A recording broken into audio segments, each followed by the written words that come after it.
treated unjustly many people, oppressed others, backbited others. So they come also on the day of judgment demanding the rights from him. But on the day of judgment, there is no money, there is no gold, there is no silver. Dealing will be with whatever particular currency, which is good deeds and bad deeds. So each one of them, whom he have heard, oppressed, treated unfairly, insulted or slandered or hurt, will demand the rights from his good deeds. Look you, each one will take as much as is sufficient to sit in his case with him or with her, until his good deeds will vanish. But there will be still some people, their cases are not settled yet. The Almighty Allah will tell the angels to take from their bad deeds and cast it upon him. So this person, after he used to have mountains of good deeds, because of praying, because of fasting, because of reciting Quran, all of that is gone. And what is left for him is only bankruptcy, in addition to the sins of others. What a waste! When the Prophet sallallahu alayhi wa sallam was told about a woman who is very religious, many of us judge people as this guy is very religious because of the mere look, wearing a beard, so reciting Quran melodiously. Fine. Look at the sister is wearing proper hijab, mashallah. But unfortunately, this woman at the time of the Prophet sallallahu alayhi wa sallam, who was taking care of the worship, she was such a terrible woman when it comes to dealing with others, especially her neighbors. She annoyed them, she insulted them. They hated her. The Prophet sallallahu alayhi wa sallam said, despite all her good deeds, she will end up in fire. Why? Because Islam doesn't teach us and doesn't require us to be only good with our Creator, but also good with the rest of people, not only Muslims and not only humans. Beautiful and valuable prophetic advice. 3 words in one hadith. Prophet Muhammad sallallahu alayhi wa sallam said, if you stick to them, then you will be successful indeed. Congratulations, you promised heaven. He said, number 1, ittaqi Allah haythuma kunt. Be God-fearing wherever you may be at. Not only in the places of worship, not only around family members and people who know you and revere you, you pretend to be righteous, but even in private. When you travel to the States, when you go to Las Vegas, you don't act like the people of Las Vegas, because you're not fearing everywhere. The second advice is, follow the evil deed with one which is good, it shall erase it. The Prophet sallallahu alayhi wa sallam acknowledges the fact that when human beings were inclined into sinning by nature, so if you sin, rush to seek forgiveness, the sin will be erased. Any sin, you name it, adultery, fornication, theft, drinking, but be careful. Whenever the sin involves or entails the rights of others, if you keep saying, oh Allah, forgive me 10,000 times, that will not be forgiven. Unless if you beg the person whom you have hurt, mistreated, slandered, or stole something from him to forgive you. Only in this case you will be forgiven. The greatest man ever walked the earth, Prophet Muhammad sallallahu alayhi wasallam, used to do that. On the battle of Badr, when he was lining up the rows and holding a cup in his hand. So one of the companions said, "Oh, Prophet of Allah, you hurt my belly." He said, "Did I?" He said, "Yes." He said, "Come and take your right from me. This is on a battlefield." And when he allowed him, he hugged him tight. He said, "Why did you do that?" He said, "You know, we're about to be in a battle, and I thought I might die. I wanted the last thing my body will touch is your body." But the catch is how Prophet Muhammad sallallahu alayhi wa sallam used to ask people to pardon him. In case I've done anything wrong, in case I've hurt you accidentally, unintentionally, then we're more worthy to do that. We're more worthy to be cautious when dealing with people and understand Islam as a religion is not only meant to strengthen your ties with the Lord, but also with the rest of people. The third piece of advice. Who remembers the first and the second? The first was be God-fearing wherever you may be at. In the Philippines, in Mindanao, in Sultan Kudarat, in Las Vegas, or in even Mecca, the same. Because God is the same. You should be the same. The second, follow the evil deed with one which is good, inshallah raise it. And the third, وَخَالِقِ النَّاسَ بِخُلُقٍ حَسَنٍ. And be well-mannered in your relationship with all people. Some people assume with only Muslims, with only people who are like you. No. Be well-mannered in your relationship with all people. Not only in the hadith, but the Quran says so. Too many youth, unfortunately, they don't read the Quran. And when they read the Quran, they don't even understand it properly. But if you read in Surah Al-Mumtahana, chapter number 60, there are 2 consecutive verses. You need to study them when you go home. Listen to what Allah says. لا ينهاكم الله عن الذين لم يقاتلوكم في الدين ولم يخرجوكم من دياركم أن تبروهم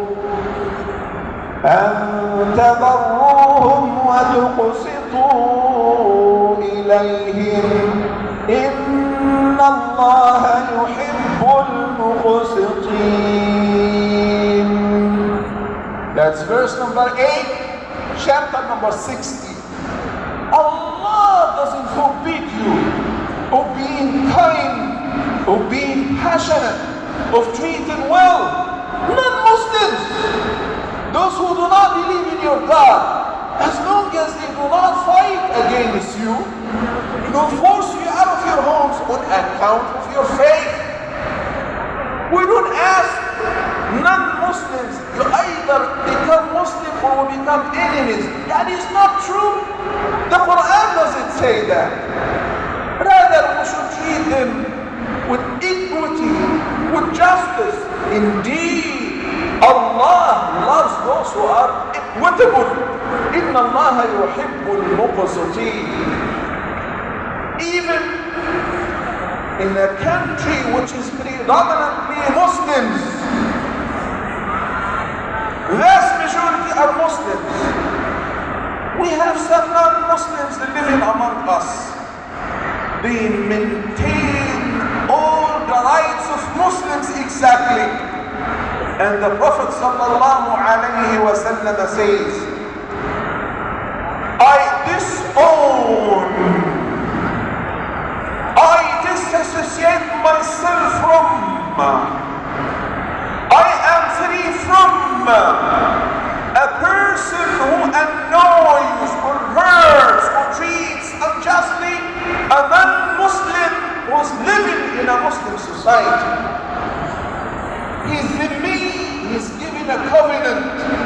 be treated like everyone else, to be honored and to be respected, as long as he is abiding by the law, as long as he's a good citizen, as long as he's not causing any harm.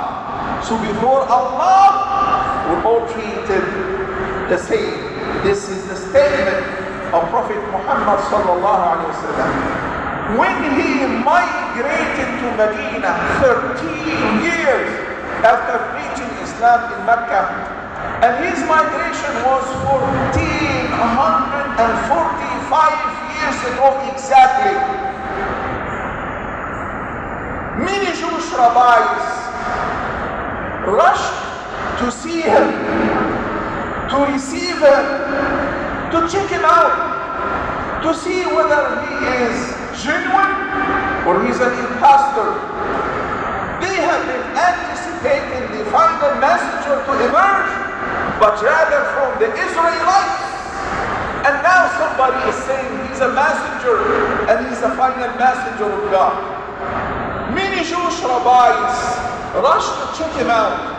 One of them was the head of the Jewish rabbis in Medina, Abdullah ibn Salam. He said, once I laid my eyes on him, I figured that this man is not a liar. That is not the face of a liar. Then the first words I heard from him, Ayyuhan nas, O people, Afshu salam, spread peace, beginning with the greeting of peace. Peace be with you, peace be upon you.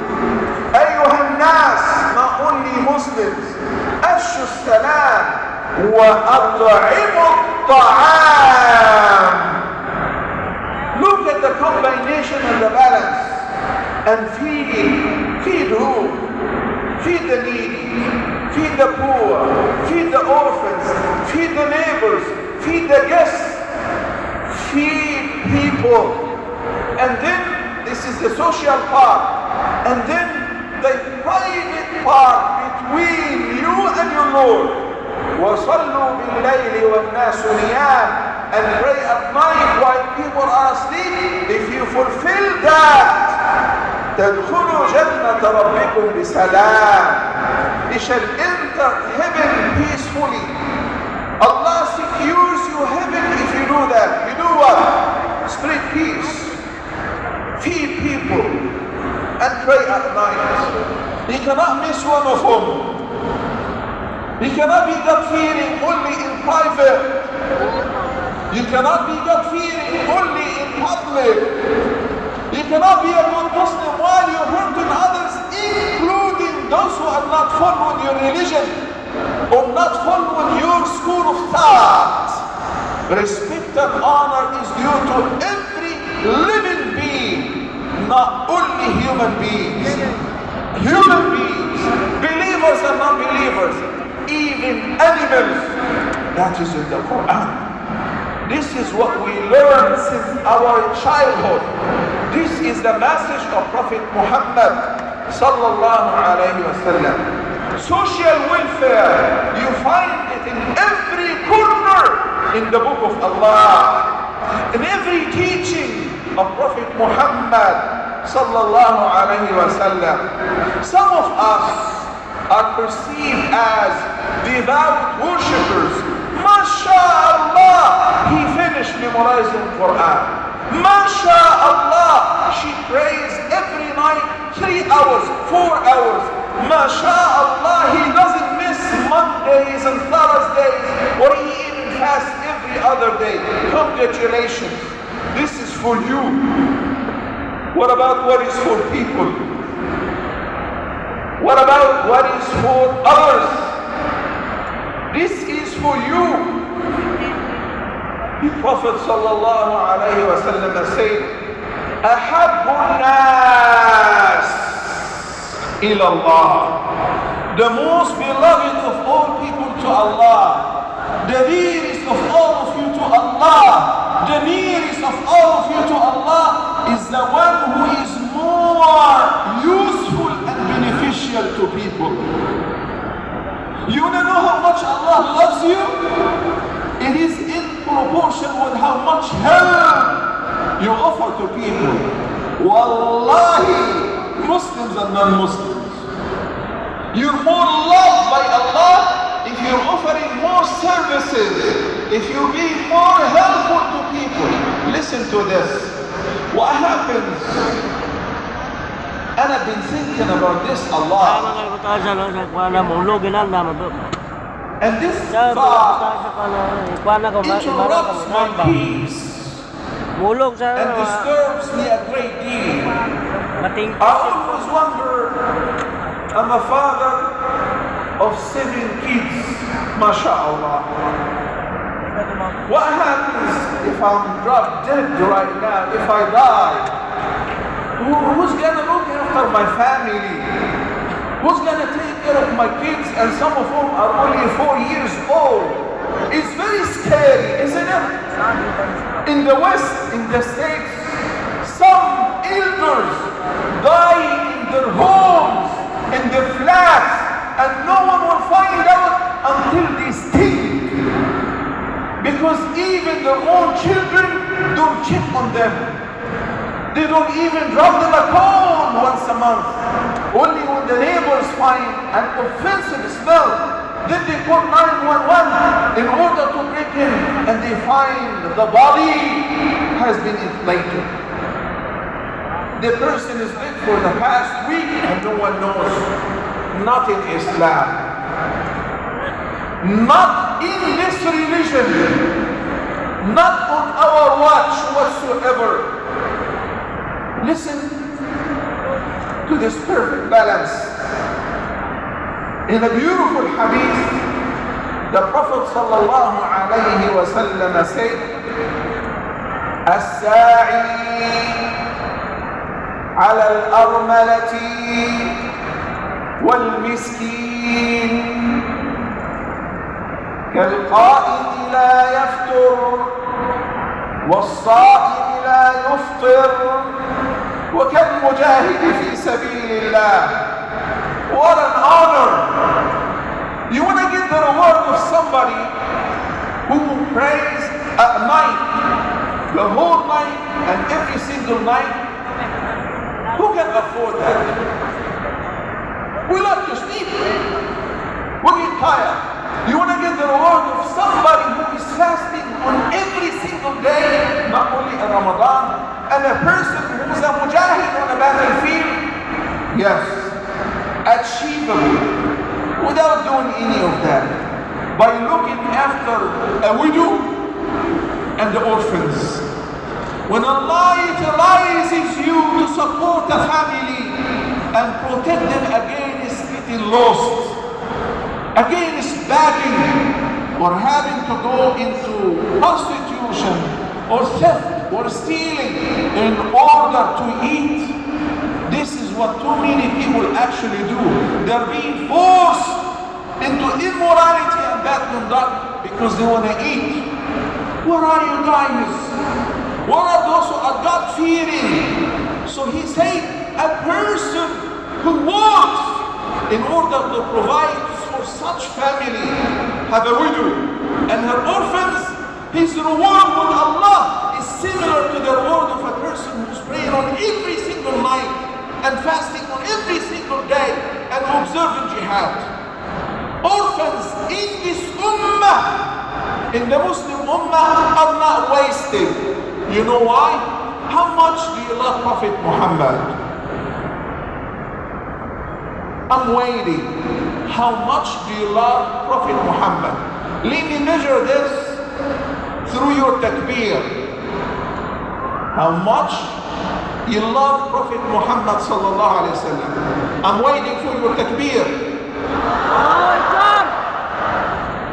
This is not really what I expected. This is how much you love him. How much you love Prophet Muhammad sallallahu alaihi wasallam. How much would you love to be with him in heaven? Heaven is not one single floor. No. Heaven is too many levels. The number of the levels and floors in heaven is equivalent to the number of the verses of the Quran, 6,600 plus. The topmost part is known as Al-Firdaus Al-A'la. This is where Prophet Muhammad sallallahu alaihi wasallam will be at. You want to be with him? Simple. You want to be with him? He said the person who sponsors an orphan, the person who looks after an orphan, the person who adopts an orphan will be with me in heaven like these two fingers. So close to me like these two fingers. Is it much? No! I have 3 kids, make them 4. I have 2, make them 3. You sponsor an orphan, not to keep him in an orphanage, not to force him into drug dealing or joining gangs and gangsters. He's become like my child, except that I don't give him my last name, because he has a father, he has a name, he has a right to keep. So through the religious teachings, we become socially loving and caring and taking care of each other with love, not being forced. Whenever the states impose taxes, almost everyone, business owners, they look for an accountant and a lawyer who can cut corners in order to skip some of the taxes. High taxes, man. What can we do? Even in the States, Trump, multi-billionaire, only paid a few $100 taxes. By law, he knows how to play by the law. But in Islam, when Allah ordained the zakah, listen to this. Listen to this. In verse number 103, chapter number 9, Surah At-Tawbah, look how Allah ordained zakah. خذ من أموالهم صدقة تطهرهم وتزكيهم بها وصل عليهم إن صلاتك سكن لهم. O Muhammad, take zakah. The mandatory zakah. How much is the zakah rate? 2.5% of your surplus position annually. 2.5%, that's nothing. So if you have $10,000, we're talking about $250 annually. That's nothing. But what is the benefit of willingly giving that much and even more, double and triple, and even 10 times more? I'll tell you what is the benefit. خذ من أموالهم صدقة, in order to purify them with it, to sanctify their hearts thereof. The purification of zakah is not only for the wealth, because maybe I have earned something unlawful, so I'm giving away some charity to purify it, but most importantly, to purify our hearts. In what sense? Human beings are inclined into possessing, and amazingly, the more they have, they want to possess more. They become more withholding and hoarding. This is a human nature.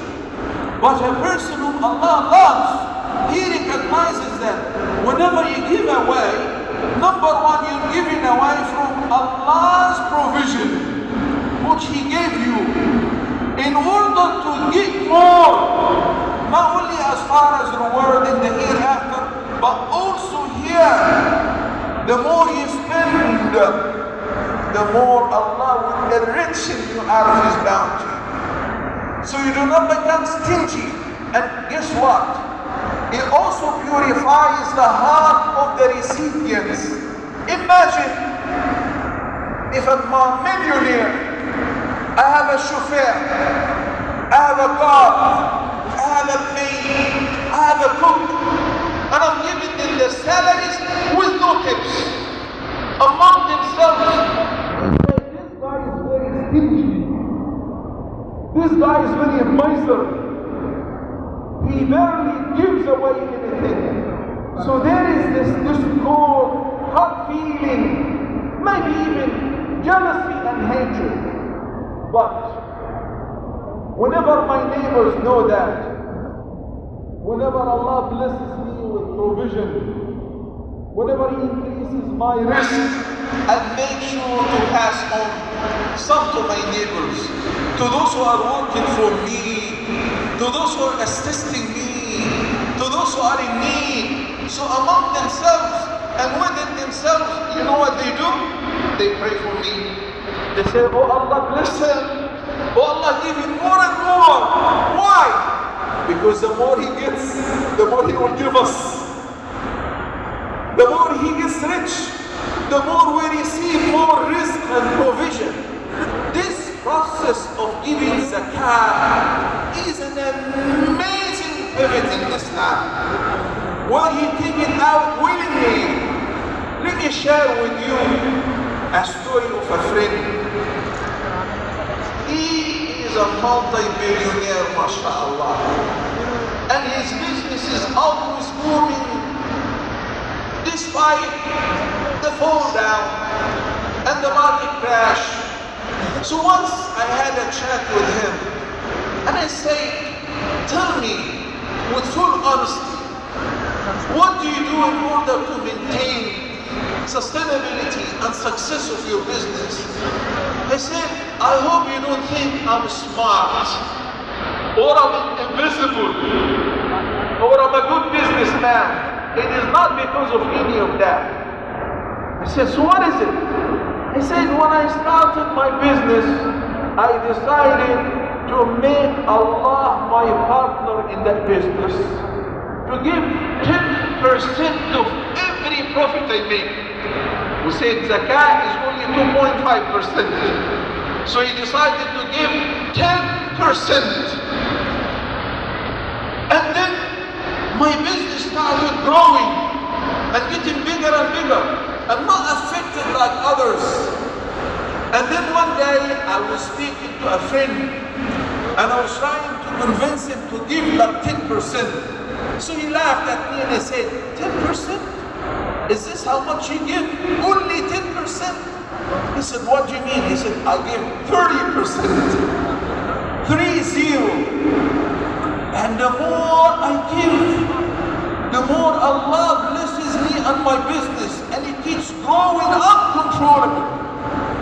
So I started giving 30%. And they've been in competition until they reached 50%. When Allah is your partner in the business, would it ever lose? Would it ever go down? Would it ever be affected? You don't have to hide your portfolio. You don't have to hide your profit. As a matter of fact, everybody is proud of you. Everybody is happy that you're getting richer. Everybody is praying for your success. Why? Because you're taking care of everyone. There is a beautiful verse in Surah Al-Insan which all of us should ponder upon. Allah the Almighty admires certain people and He promised them a very special place in heaven. Why? He said, وَيُطْعِمُونَ الطَّعَامَ عَلَى حُبِّهِ مِسْكِينًا وَيَتِيمًا وَأَسِيرًا إنما نطعمكم لوجه الله لا نريد منكم جزاء ولا شكورا إنا نخاف من ربنا يوما عبوسا قمطريرا فوقاهم الله شر ذلك اليوم ولقاهم نضرة وسرورا وجزاهم بما صبروا جنة وحريرا. The following verses were talking about how much reward Allah has prepared for those specific people. What do they do more than me and you? يطعمون الطعام على حبه. They give food away. They feed people. They feed who? Poor and needy and asira. Even the prisoners of war, they treat them well. They feed them from what they eat. Why? على حبه. Out of love for Allah. So I take care of an enemy, of a prisoner of war, and I feed him with what I eat because I love Allah. Yes, because He instructed me so. Even if I'm in need for this food. So Allah the Almighty says, because you've done this out of sincerity, because you've done this because you love me and you followed my guidance, He has protected them against what they feared on the day of judgment, against the horror of the day, and rewarded them with heaven and pleasure because of what they've done. Indeed, this subject of social justice in Islam is the core of the mission of the Prophet ﷺ. He wasn't only sent so that we pray and we fast and the sister wears hijab and that's it. No. He was sent, as he said, I have been sent exclusively to perfect good manners. I have been sent exclusively to perfect good manners. And said, those who will be the nearest to me on the day of judgment, they will be sitting next seat to me in heaven, are those who have the best of manners. And listen to this, especially the sisters. He said, the best of all of you are those who are good to their wives. Did he say so? Did he? For real? Yes, he did. Please repeat this again. I shall repeat when you make takbir. Can't hear you. I hear the takbir of the sisters way louder than the takbir of the brothers. Let's check the sisters' takbir versus the brothers' takbir. Only the sisters make takbir. I think I was mistaken. Now the brothers. MashaAllah.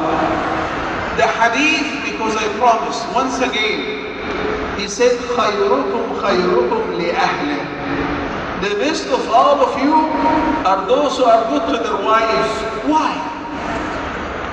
Because out in the open, in the Congress, in my office, before people, in the masjid, as an imam, as a speaker, I can definitely pretend to be super nice, to be very righteous, but to maintain this even at home, in the privacy of your house, and with your wife particularly, that's a great sign that you are really well-mannered. Then he added, وَأَنَا خَيْرُكُمْ لِأَهْلِهِ. And indeed, I'm the best of all of you to his wife. When the Prophet ﷺ presented his message on the map back then, whether among the Persians or the Romans or the Arab, women did not represent nothing. You know, until recently, in some countries, in some faith, they were debating whether the woman is actually a human being or from Satan. And in other religions, they believe in something called the original sin, where they blame it all on Eve. Well, I think it is our duty to explain to all the audience, and mashallah, I was told that about 1/4, 30% of the audience are non-Muslims. And this is something very pleasing and very promising, mashallah. And it reflects the solidarity and the social justice and the love that this community live in. May Allah keep it this way and even better. So, the Quran presented in many occurrences, in many verses, the fact that whether a man or a woman, before the Almighty, they're all the same. This is totally unprecedented. People were not used to that. Do you know that women before Islam used not to inherit? If the man dies, she gets no share of the inheritance. Rather, she herself will be inherited like any other object. Amazing. So Allah the Almighty says in verse number 97, chapter number 16, من عمل صالحا من ذكر أو أنثى وهو مؤمن فلنحيينه حياة طيبة ولنجزينهم أجرهم بأحسن ما كانوا يعملون. Whoever does good, righteous deeds while believing in the oneness of Allah, whether male or female, he or she, it will not make any difference. No distinction. As long as a person believes in God and does good deeds for the sake of God, the reward is the same. For a man or a woman, فَلَنُحْيِيَنَّهُ حَيَاةً طَيِّبَةً. Allah promises to make them live a happy life in this world, and then He said, and we shall reward them in the hereafter according to the best of what they used to do. It's an invitation, not only to non-Muslims, but wallahi to Muslims as well.